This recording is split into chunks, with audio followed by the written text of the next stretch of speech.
اپنے حالات سڑکوں کے یہ ہیں تو ہم اتنے شہنشاہ ہو گئے ہیں کہ ہم یہاں سے پیسہ اٹھا کے پاکستان میں مہاجرین کے نام 2 نمبریاں کر رہے ہیں.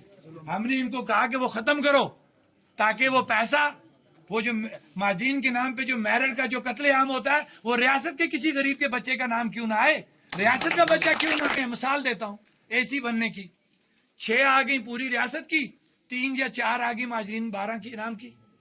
اب مجھے بتائیں کہ جو 6 سیٹیں ہیں ان کے لیے آپ کی ریاست کے لائق ترین بچے موجود ہوتے ہیں جن کا جو میرٹ ہوتا ہے 95-99% تک ہوتا ہے, 99.2.5 90.295 یہ ریشو ہوتی ہے ان لائق بچوں کی. لیکن ہوتا کیا ہے کہ سیٹیں جو ہیں 6 آپ کو ملیں گی, اس میں سے 6 لگیں گے, 4 سیٹیں ان مہاجرین کے کوٹے کے نام پہ جائیں گی جن کے بچے وہ ہوتے بھی نہیں, وہ 2 نمبر اسٹیٹ سبجیکٹ پہ تمام پاکستان کے لوگ انہوں نے مہاجرین کے نام پہ لائے ہوتے ہیں, اور وہ ان کا معیار کیا ہوتا ہے 60% 70% وہ اس پہ بھرتی جاتے ہیں.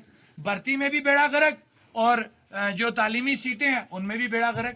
تو مجھے ایک بات بتائیں, جب وہ 12 سیٹیں ختم ہوں گی تو میرٹ ریاست کے بچوں میں تقسیم ہوگا نا. وہ اگر 10 میں سے 6 ملتی تھی اب 10 کی 10 ریاست کے بچوں کو ملے گی نا. تو بات بتائیں جب ہم ان کا مطالبہ کرتے ہیں تو یہ کہتے ہیں جناب یہ ایجنٹی کر رہے ہیں.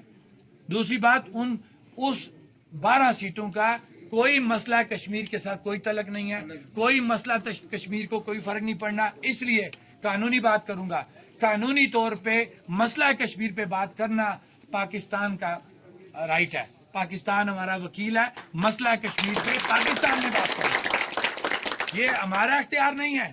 لیکن ہوتا کیا ہے یہ 53 کا ٹولہ جس کو ہم کہتے ہیں, ہم کیوں کہتے ہیں ٹولہ, دکھ ہوتا ہے تب یہ ایک تکلیف دہ لفظ منہ میں سے نکلتا ہے کہ یہ 53 کا ٹولہ. آپ نے اکثر دیکھا ہوگا کبھی کون سے قائد, کون سے فرزند, کون سے بانی مسئلہ کشمیر حل کرنے کے لیے یورپ جا رہے ہیں. ادھر جا کے کیا کرتے ہیں, کسینو شراب خانے جہاں پہ جوا کھیلتے ہیں, شراب پیتے ہیں, ڈانس کرتے ہیں, وہاں جا کے گھوم جاتے وقت کے سلطکار استعمال کر رہے ہوتے ہیں, واپس میں وہ انہی کے سلطکار آگے گلے میں ہاتھ ڈال رہے ہوتے ہیں. وہ مسئلہ کشمیر جس کا حل کرنے کا اختیار آپ کے پاس ہے ہی نہیں ہے.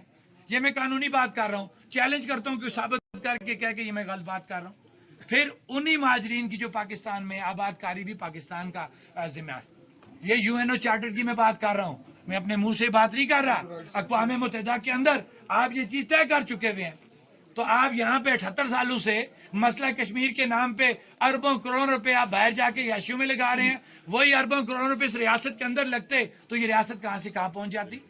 یہ وہ مسئلہ ہے. پھر جو سب سے خطرناک جو مسئلہ ہے اس کے اندر کہ 12 سیٹوں کی وجہ سے کیا ہوتا ہے. ابھی ایک سیاسی جماعت کے بڑے لیڈر نے بیان دے دیا کہ 10 سیٹیں میں تحفے میں دوں گا. اب مجھے بات